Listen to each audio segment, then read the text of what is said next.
CNA's Afifah Arifin joins us live now from Kajang, Selangor. Afifah, Anwar Ibrahim is about to speak. What are we expecting from him?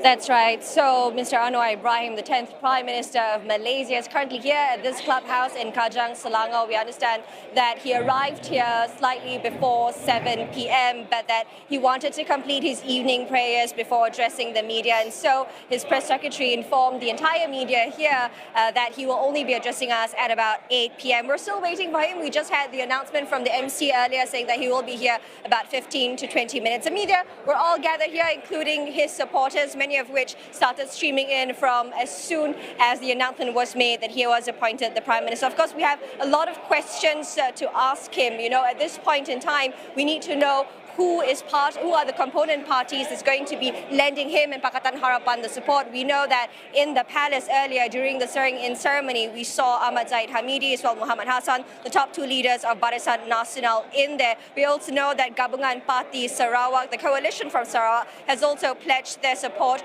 to him in order to form a stable and strong government. So besides that, we also would like to know, who will be his cabinet? How will the appointments be made? How will this unity government and sort of cabinet positions be distributed across the various component parties? Because he has said before that the distribution of positions will need to be fair to all of the parties. There are also questions about how he plans to revive the economy, something that he has been strongly saying throughout his campaign and something that the people expect of him now that he's the new Prime Minister. So we will have to wait and see. We'll be following his press conference very closely and we'll bring you all the updates as soon as that ends.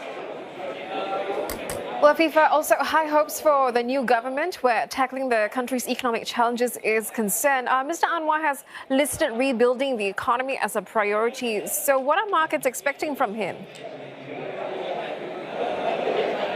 That's right. So at this point in time, like I said, we know that rebuilding the economy is something that is a key priority for Mr. Anwar Ibrahim. Some of the investors, shoring up investor confidence will be something that is also another top priority. According to economists I spoke to, one thing that they will be looking at is who will be appointed as his finance minister in order to resolve the economic situation that the country is currently in following a depressing economy after the whole COVID-19 pandemic. At the same time, they're also looking to see whether this Pakatan Harapan administration will be making changes to the budget that was tabled by the previous administration and whether there's any inkling that the Pakatan Harapan government would then implement the GST, something that they had abolished when they took power back in 2018. So these are just some of the key considerations that economists are saying they want to look out for. But we have to wait until Mr. Anwar Ibrahim speaks to the media in a bit.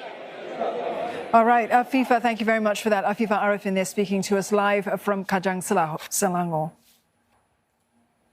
And for more on the market's reaction to Malaysia's political developments,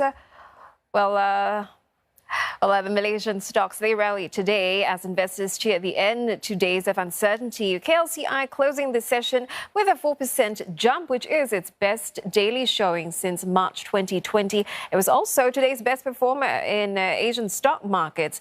The ringgit gaining as well against the greenback, up some 1.8%, about 4.49 there.